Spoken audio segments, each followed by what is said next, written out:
السلام علیکم ناظرین، خبر شامل کرتے ہیں اسلام آباد سے، جہاں تحریک انصاف نے الیکشن کمیشن کی مشاورت کی دعوت قبول کر لی۔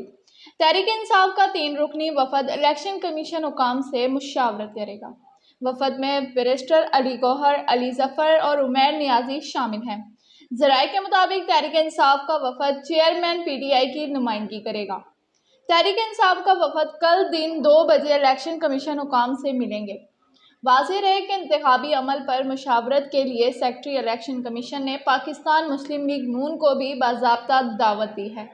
الیکشن کمیشن نے پاکستان مسلم لیگ نون کو 25 اگست کی صبح 11 بجے الیکشن کمیشن آنے کی دعوت دی ہے۔ پاکستان مسلم لیگ نون نے 7 رکنی پارٹی وفد تشکیل دے دیا ہے۔ وفد پاکستان مسلم لیگ نون کے secretary general Ahsan Iqbal, senator اعظم نذیر تارڑ، زاہد حامد، صدر پنجاب رانا ثناء اللہ خان، خواجہ سعد رفیق، خیبر پختونخوا کے صدر انجینئر امیر مقام اور ڈپٹی سیکریٹری جنرل عطا اللہ تارڑ پر مشتمل ہے۔ ادھر صدر مملکت عارف علوی نے چیف الیکشن کمشنر سکندر سلطان راجہ کو الیکشن کی تاریخ کے حوالے سے ملاقات کی دعوت دے دی۔ صدر مملکت عارف علوی نے چیف الیکشن کمشنر کو آج یا کل ملاقات کے لیے خط لکھ دیا ہے۔ مزید خبروں اور اپڈیٹ سے جڑے رہنے کے لیے دیکھتے رہیے پنجاب میڈیا آفیشل۔